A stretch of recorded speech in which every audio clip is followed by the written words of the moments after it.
തിരുവനന്തപുരത്തേക്ക് എത്തിയാൽ ആശാ വർക്കർമാരുടെ സമരം ഇവിടെ തുടരുകയാണ്.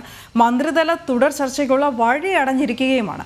വീണ്ടും ചർച്ചയ്ക്ക് തയ്യാറെന്ന് ആശമാർ അറിയിച്ചെങ്കിലും ആരോഗ്യമന്ത്രിയുടെ ഓഫീസിൽ നിന്ന് ഒരറിയിപ്പും ഇതുവരെ ലഭിച്ചിട്ടില്ല എന്നാണ് അവർ പറയുന്നത്.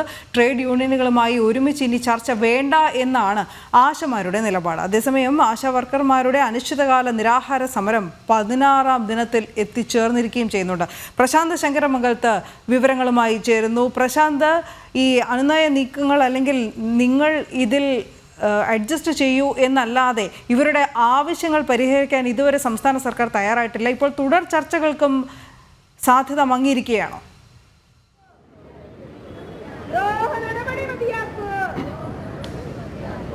കഴിഞ്ഞ ദിവസം ആരോഗ്യമന്ത്രിയുമായി ഒരു ചർച്ച നടന്നിരുന്നു. ആ ചർച്ചയിൽ ട്രേഡ് യൂണിയൻ നേതാക്കളടക്കം പങ്കെടുക്കുകയും ചെയ്തിരുന്നു. ആ ചർച്ചയിൽ ഒരു തീരുമാനം എന്ന് പറഞ്ഞത് ഈ ഓണറേറിയം വർദ്ധിപ്പിക്കുന്ന അടക്കമുള്ള കാര്യങ്ങളെ ഒരു സമിതിയെ വെച്ച് അന്വേഷിക്കാം 3 മാസം. ആ സമിതിയുടെ റിപ്പോർട്ടിനനുസരിച്ചായിരിക്കും ഈ ഓണറേറിയം വർദ്ധിപ്പിക്കുന്ന അടക്കമുള്ള കാര്യങ്ങളിലേക്ക് കടക്കുക എന്ന ഒരു തീരുമാനമാണ് സർക്കാരിൻ്റെ ഭാഗത്ത് മുന്നോട്ട് വെച്ചത്.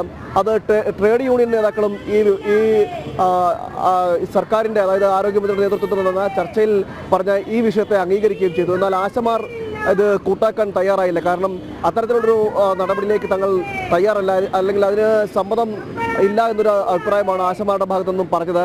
തുടർന്നാണ് ചർച്ച വഴിമുട്ടുന്ന ഒരു സാഹചര്യം ഉണ്ടായിരുന്നു. ഈ ചർച്ച വഴിമുട്ടുക മാത്രമല്ല, അതിനുശേഷം ഈ ആശമാർ നിർദ്ദേശം മുന്നോട്ട് വെച്ചിരുന്നു. ആദ്യ ഘട്ടം എന്ന നിലയിൽ 3000 രൂപയോ അല്ലെങ്കിൽ വർദ്ധിപ്പിക്കുക, തുടർന്ന് ഘട്ടം ഘട്ടമായി വർദ്ധിപ്പിക്കുന്നതുമായിട്ടുള്ള നടപടിയിലേക്ക് ചേർന്നാൽ മതി എന്ന നിർദ്ദേശം മുന്നോട്ട് വയ്ക്കുകയും ചെയ്തു.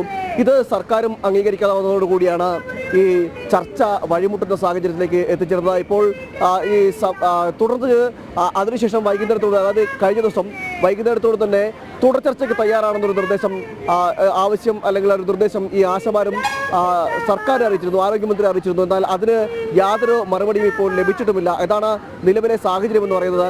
ഇപ്പോൾ തുടർ ചർച്ചയ്ക്ക് ഒരു സന്നദ്ധത അറിയിച്ചിരുന്നു. നമ്മളോടൊപ്പം ഈ സമരസമിതി നേതാവ് എം.എ. ബിന്ദുവാണ് ചേരുന്നത്. തുടർച്ചയ്ക്ക് ഒരു സാഹചര്യം ഉണ്ടാകും, അല്ലെങ്കിൽ ചർച്ച വേണമെന്നൊരു ആവശ്യം നിങ്ങൾ മുന്നോട്ട് വെച്ചു എന്നാണ് അറിയാൻ കഴിയുന്നത് കഴിഞ്ഞ ദിവസം. എന്നാൽ സർക്കാരിൻ്റെ ഭാഗത്തുനിന്ന് അങ്ങനെ ഒരു ചർച്ചയ്ക്ക് വിളിക്കുകയോ അല്ലെങ്കിൽ ചർച്ചയ്ക്ക് തയ്യാറാണെന്നൊരു ആവശ്യമോ നിർദ്ദേശമോ അവിടെ നിന്ന് വന്നിട്ടുമില്ല. ഇതൊരു തുടർച്ചർച്ച മങ്ങുന്നൊരു സാഹചര്യമാണോ നിലവിൽ നമുക്ക് കാണാൻ കഴിയുന്നത്? ഞങ്ങൾ അങ്ങനെ വിചാരിക്കുന്നില്ല. കാരണം നമ്മൾ ഈ സമരം സെറ്റിൽ ചെയ്യുന്നതിന് വേണ്ടിയിട്ട് ചർച്ചയ്ക്ക് വിളിച്ചിട്ട് അവരിങ്ങോട്ടൊരു പ്രപ്പോസൽ വെച്ചില്ല. നമ്മൾ എന്തെങ്കിലും ഈ സമരം സെറ്റിൽ ചെയ്യണം എന്നുള്ളത് കൊണ്ട് നമ്മൾ ഉയർത്തിയ ഡിമാൻഡിൽ താഴ്ന്ന നിന്നുകൊണ്ട് ഒരു സെറ്റിൽമെൻറ്റിലേക്ക് തയ്യാറായിട്ടുണ്ട്. ഇപ്പോൾ ഒരു പ്രപ്പോസൽ വെച്ചിരിക്കുകയാണ്. മിനിസ്റ്റർക്ക് സ്വന്തമായിട്ട് അതിനകത്ത് തീരുമാനം എടുക്കാൻ കഴിയത്തില്ലായിരിക്കും, അതുകൊണ്ടായിരിക്കും ചർച്ചയ്ക്ക് വിളിക്കാത്തത്. ഇനി അവർ കൂടിയാലോചിച്ചിട്ട് ചർച്ചയ്ക്ക് വിളിക്കട്ടെ. എന്നാലും ചർച്ചയ്ക്ക് വിളിക്കാതെ സമരം എങ്ങനെയാണ് സെറ്റിൽ ചെയ്യുന്നത്? അപ്പോൾ ഒരു ജനാധിപത്യ രീതിയിൽ അതൊക്കെ നടക്കുമെന്നാണ് ഞങ്ങൾ വിചാരിക്കുന്നത്. പ്രതീക്ഷയുണ്ട് ഇനിയും? തീർച്ചയായിട്ടും പ്രതീക്ഷയുണ്ടല്ലോ. 54 ദിവസമായില്ലേ, പ്രതീക്ഷയുണ്ട്. കഴിഞ്ഞ ദിവസം മുന്നോട്ട് വെച്ചതൊരു സമിതിയാണ്. സമിതിയുടെ വെച്ചത് അന്വേഷിക്കട്ടെ, അല്ലെങ്കിൽ ഓണറേറിയം വർദ്ധിപ്പിക്കുന്ന അടക്കമുള്ള കാര്യങ്ങൾ സമിതി വെച്ച് അന്വേഷിക്കട്ടെ എന്ന് പറയുമ്പോൾ സർക്കാരിൻ്റെ ഭാഗത്തു നിന്ന് ചിന്തിക്കുമ്പോൾ അവർ ന്യായമായ ആവശ്യമല്ലേ മുന്നോട്ട് വെച്ചതെന്ന് ആരെങ്കിലും പറഞ്ഞാൽ അവരെ കുറ്റം പറയാൻ പറ്റുമോ? തീർച്ചയായിട്ടും പൊതുസമൂഹം തന്നെ അത് പറയുന്നതാണല്ലോ, ന്യായമായ കാര്യമാണ് നമ്മൾ വെച്ചിരിക്കുന്നത്. പക്ഷേ ഇത്രയും നാൾ ഓണറേറിയം വർദ്ധിപ്പിച്ച ഏതെങ്കിലും ഒരു കമ്മിറ്റിയെ വെച്ച് പഠിച്ചിട്ടല്ലല്ലോ സർക്കാർ ഓണറേറിയം വർദ്ധിപ്പിച്ചുകൊണ്ട്. എല്ലാ സ്റ്റേറ്റിലും അങ്ങനെയല്ലേ ചെയ്തുകൊണ്ടിരിക്കുന്നത്. അപ്പോൾ ഓണറേറിയം വർദ്ധിപ്പിക്കുന്നതിനും വിരമിക്കൽ ആനുകൂല്യം പ്രഖ്യാപിക്കുന്നതിനും സംബന്ധിച്ച് ഒരു കമ്മിറ്റിയുടെ ആവശ്യമില്ല. മറ്റു കാര്യങ്ങൾ ഇതിപ്പോൾ അവിടെ ചർച്ച ചെയ്തപ്പോൾ നമ്മൾ കാണുന്ന ആശാവർക്കർമാരുടെ മുഴുവൻ വിഷയമാണ് ചർച്ചയ്ക്ക് വരുന്നത്. അതിലേക്കാണ് കമ്മിറ്റിയിലേക്ക് പോകുന്നത്. ആശാവർക്കർമാരുടെ സേവനത്തെ സംബന്ധിച്ച് മറ്റു കാര്യങ്ങളെക്കുറിച്ച്, uniform, identity card, PF, ESI അടക്കമുള്ള എല്ലാ കാര്യങ്ങളുമാണ് അവിടെ ചർച്ചയ്ക്ക് വരുന്നത്. മറിച്ച് ഒരു സമരത്തിൻ്റെ സാഹചര്യത്തിൽ നടക്കുന്ന ചർച്ചയെന്ന് പറഞ്ഞാൽ സമരത്തിൻ്റെ ഡിമാൻഡ് ചർച്ച ചെയ്ത് സെറ്റിൽ ചെയ്യാനുള്ള ചർച്ചയാണ് നടക്കേണ്ടത്. പക്ഷേ നിർഭാഗ്യവശാൽ അങ്ങനെ കണ്ടില്ല.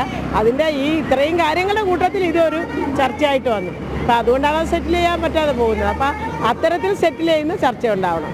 ട്രേഡ് യൂണിയനുകളുമായി ചേർന്നൊരു ചർച്ചയ്ക്ക് തയ്യാറല്ല എന്ന് പറയാൻ കാരണം എന്താ? ഞങ്ങളങ്ങനെ പറഞ്ഞില്ലല്ലോ. ഞങ്ങൾ ആവശ്യപ്പെടുന്നത്, കാരണം പിന്നെ ഒരു സമരം ചെയ്തുകൊണ്ടിരിക്കുന്ന സംഘടനയല്ലേ സമരം സെറ്റിൽ ചെയ്യാൻ വേണ്ടിയിട്ട് വിളിക്കേണ്ടത്. ആദ്യത്തെ 2 തവണ അങ്ങനെ വിളിച്ചു, പക്ഷേ അവിടെ സെറ്റിൽ ചെയ്യാനുള്ള ഒരു നീക്കങ്ങളുണ്ടായില്ല.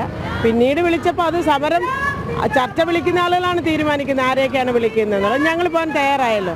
അപ്പോൾ അവിടെ നടന്ന ചർച്ചയിൽ ഇത് എല്ലാ വിഷയങ്ങളും കൂടി ഇങ്ങനെ കൂട്ടിക്കുഴച്ചുകൊണ്ട് വന്നൊരു ചർച്ച നടക്കുമ്പോൾ സ്വാഭാവികമായി നമുക്ക് തോന്നുമല്ലോ ഇത് നമ്മൾ ട്രേഡ് യൂണിയനുകൾ വന്നു കഴിഞ്ഞാൽ നിങ്ങളുടെ ആവശ്യങ്ങൾ, ന്യായമായ ആവശ്യങ്ങൾ, ആ ആവശ്യങ്ങളിലേക്ക് എത്താൻ കഴിയില്ലെന്നാണ് ഉദ്ദേശിക്കുന്നത്.